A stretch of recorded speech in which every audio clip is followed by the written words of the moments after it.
Hello, kumusta mga kababayan? Magandang araw.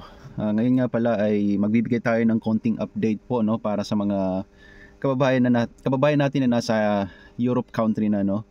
Kasi itong bagong batas na pinatupad sa Poland napaka-importante po para maiwasan natin yung mga maling desisyon. So, ito mga kababayan, pakinggan nyo. Itong update bago lang po. So, naging effective siya mula nung June 1, 2025. Kaya kung kayo po ay nasa European country na at nagbabalak po pumunta dito sa Poland, pero ang inyong gamit na visa ay ang inyong gamit na working visa or TRC ay galing po sa ibang bansa, hindi po dito sa Poland, masasabi ko po wag nyo na pong ituloy na pumunta dito kasi talagang mahigpit na nga ang Poland, no, tulad ng mga napag-usapan natin nung nakaraang mga video natin.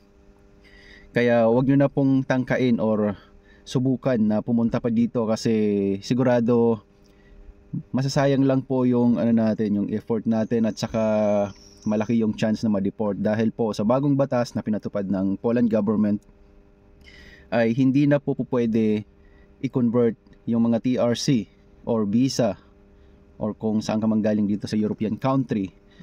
Hindi nyo na po pwedeng i-convert yung mga legal documents nyo kung saan man kayo sa Poland temporary residence card or hindi na po kayo po pwedeng makapagtrabaho dito ng legal. Okay, so wala na pong way para ma-convert yung mga legal documents natin papunta dito sa Poland upang magtrabaho. Ang tanging paraan na lang po ay ang kumuha po ng Poland working visa.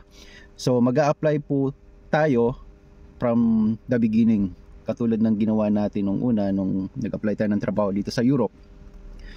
So napaka-importante po nito mga kababayan, no? Wag po natin i-disregard or wag po natin ipagsawalang bahala dahil talaga namang mahigpit at napakaraming mga pulis ngayon ang nag-i-inspeksyon sa mga kalsada, mga border guard, nag-check ng mga especially sa ating mga foreigner.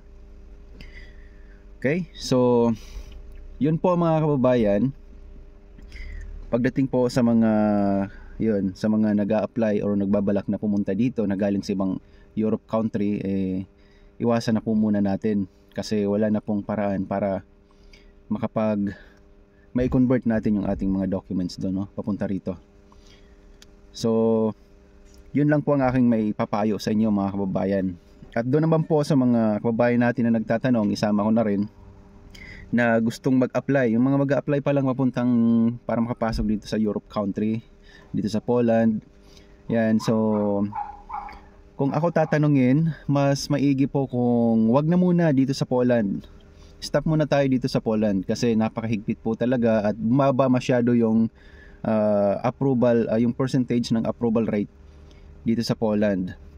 Kaya malaki yung chance, katulad nga ng mga nangyayari ngayon, malaki yung chance na ma-deny po tayo sa application natin kasi syempre nga naglilimita na sila ng pagpapapasok ng mga immigrant worker dito. Sa katunayan, marami pong nagme-message sa akin, no, maraming nagko-comment sa video na matagal na silang nag-aantay, hindi pa rin ma-approve, hindi pa rin makapag BLS, wala pa ring schedule para sa visa appearance, at yung iba nakapag visa appearance nga pero palagi namang nadi-deny. So yun, mahirap kung gumastos na tayo, naumpisahan na, 'di ba? Tapos ganyan lang ang mangyayari.